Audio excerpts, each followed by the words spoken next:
আল কোরআনের আলম, আল হাদিসের আলম,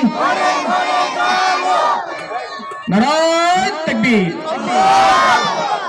সম্মানিত হাজিরিন, এই পর্যায়ে আপনাদের সম্মুখে মূল্যবান নসিহত পেশ করবেন সারা বাংলার আলোড়ন সৃষ্টিকারী হযরতুল আল্লাম হযরত মাওলানা মুফতি ইসমাইল হাতিমি সাহেব। মুফতি ইসমাইল হাতিমি সাহেব, খতিব আল ফাতিহ জামে মসজিদ, সিদ্দিকগঞ্জ, নারায়ণগঞ্জ। আমি হযরতকে তেনার মূল্যবান নসিহত পেশ করার জন্য সবিনয় অনুরোধ করছি।